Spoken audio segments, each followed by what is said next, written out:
is peculiar about the book is the fact that I was there working as an academic, but I was actually as also an unskilled machine operator, observing how people related to one another, trying to understand what it was like to be a worker in these different places through actually participating in their lives. So it began in post-colonial Zambia, studying the relationship between race and class. And then I was actually a machine operator in South Chicago. That was 1974-75, trying to understand why people work as hard as they do. Sociologists have always asked why people don't work harder, why they're so lazy. I thought they were working very hard. And so why were they working so hard?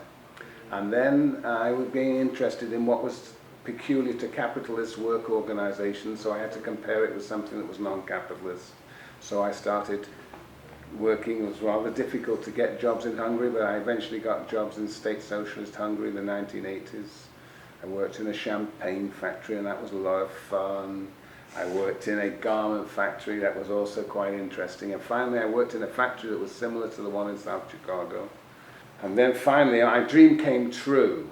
I managed to get a job in a steel mill, the Lenin Steel Works, one of the biggest steel mill at the time in Hungary. And there I was a furnaceman, and as I say, I was dreaming of becoming this worker because the furnaceman, or the steel worker, was captured. It was the iconic worker of socialism.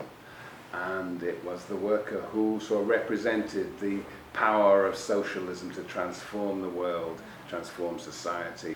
In 1991, I worked there in a rubber factory and then a furniture factory, and trying to understand the transformations that were then occurring in late perestroika Russia, Soviet Union. And it was only a few months after I left that the Soviet Union collapsed.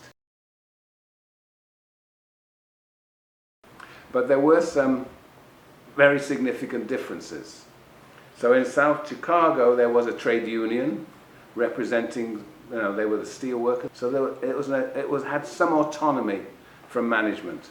The situation in Hungary was that the trade union and the party organization in the factory and management were like three arms of a troika that really represented the state actually in production.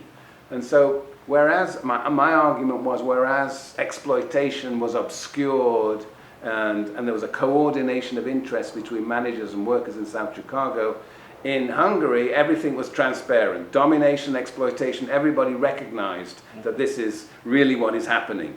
And it was justified by the party state, that we are acting in the interests of the working classes. This is a dictatorship of the proletariat.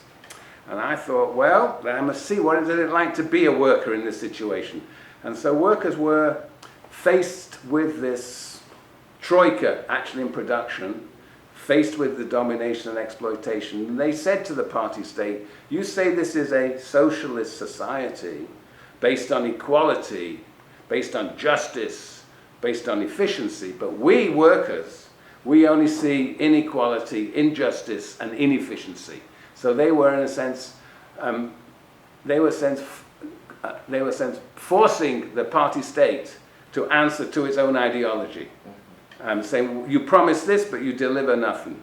So they became very critical of the party state, but in the name of socialism. In South Chicago, there was no real sense of there being capitalism or not capitalism, but the categories of socialism and capitalism were embedded deeply in the consciousness of workers in Eastern Europe.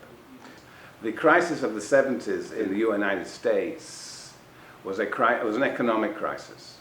And what it meant in the United States, that the way in which work was organized, what I call the hegemonic system of organizing consent of workers to production, that sort of turned against workers, and it became a despotic system, and often workers were actually losing their jobs. It became a process of an economic crisis that led to deindustrialization. That manufacturing just left South Chicago, went to other countries, went to the south of the United States. So it was an economic crisis that had real repercussions for people's lives.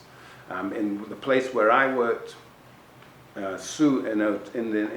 worked there from 74, 75, but by the 80s this was a huge wasteland, basically an enlarged ghetto in South Chicago because of deindustrialization.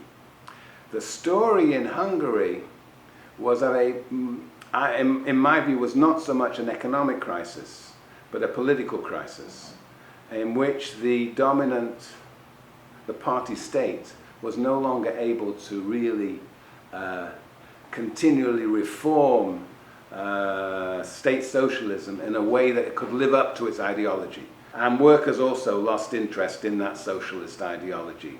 So rather than saying, you know, you claim to be socialism, let's build socialism, people were saying, you claim to be socialism, but it's hopeless.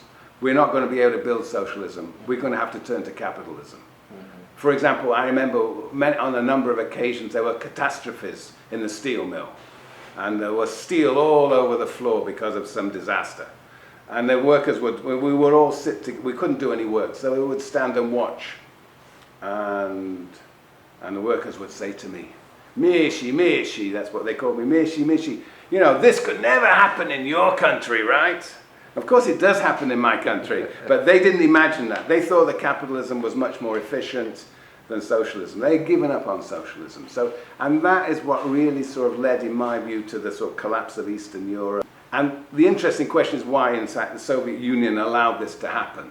I think they also were wondering, you know, how to keep this Soviet order working and living up to its ideals. It became increasingly impossible across the whole face of state socialism.